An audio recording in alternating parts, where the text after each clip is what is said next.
মইতো প্ৰধানমন্ত্ৰী নহয়, কোচ ৰাজবংশীক এছটিৰ মৰ্যাদা পোৱাটো বিচাৰে অগপৰ বৰপেটা লোকসভাৰ প্ৰাৰ্থী ফণীভূষণ চৌধুৰীয়ে। বৰমাৰ কঁঠালবাৰীৰ দৌল মহোৎসৱত উপস্থিত হৈ ৰাইজৰ সৈতে মত বিনিময় কৰিলে ফণীভূষণ চৌধুৰীয়ে।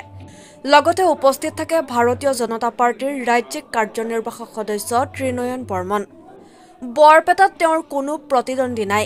পুনৰ NDAৰ নেতৃত্বত হ'ব চৰকাৰ। দুলু আহমেদ সন্দৰ্ভতো মত প্ৰদান ফণীভূষণ চৌধুৰীৰ। আজিকালি ভোটাৰ ৰাইজ যথেষ্ট এক্টিভ আৰু কোনো কাৰণতে এজন নিৰ্দলীয় প্ৰাৰ্থীক ভোট প্ৰদান নকৰে। নলবাৰীৰ পৰা সুৰদীপ বৰ্মনৰ ৰিপৰ্ট, নিউজ 24 অসম।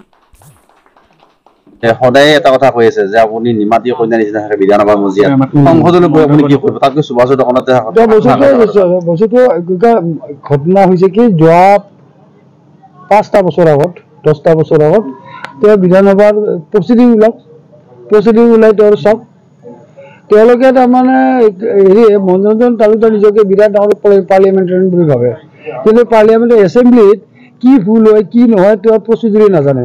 তেওঁ আগতে নিজকে এছেম্বলিৰ প্ৰচিডিউৰ কি বস্তুটো জ্ঞানখিনি তেওঁ আহৰণ কৰে, তাৰপিছত মোক এই অঞ্চলটো কোচ ৰাজবংশী অধ্যুষিত এলেকা আৰু কোচ ৰাজবংশী এটা দীঘলীয়া দাবী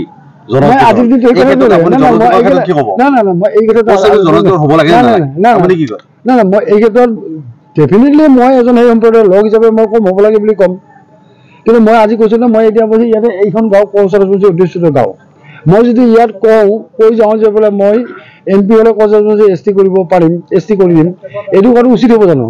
যে বোলে মই এইটো ক'ব পাৰিম যে বোলে মই যদি সাংসদ হওঁ কোচ ৰাজবংশী ST কৰাৰ কাৰণে মই দাবী উত্থাপন কৰি মই কোৰ্টত বান পাতিম, এই কথাটোৱে ক'ব পাৰিম মই। কিন্তু মই অকলেতো তাৰমানে বা মইতো প্ৰধানমন্ত্ৰী নহয় বা মইতো সেই বিভাগৰ মন্ত্ৰী নহয়, গতিকে মই কোৱাটো উচিত নহ'ব। হোৱা নাই বুলি আজিলৈকে এই কথাটো মই নকওঁ, বস্তুটো এই কথাটো মই আজিৰ দিনটোত নকওঁ, কিন্তু মই কোচ ৰাজবংশী সম্প্ৰদায়ৰ লোক হিচাপে কোচ ৰাজবংশী ST হোৱাটো মই বিচাৰোঁ। এই অঞ্চলৰ ৰাইজৰ পৰা কেনেকুৱা সঁহাৰি পাইছে? এই অঞ্চলৰ ৰাইজৰ পৰা সঁহাৰি তাৰমানে আশা কৰাতকৈ বহুত বেছি সঁহাৰি আমি লাভ কৰিবলৈ শুনিছোঁ। দুলু আহমেদেও প্ৰাৰ্থিত্ব দিছে, তেওঁ যথেষ্ট ভোট পাব বুলি কৈছে। চাওক কথাটো হৈছে কি মানুহ আজিৰ দিনটোত ইমান তাৰমানে অপৰিপক্ক নহয়।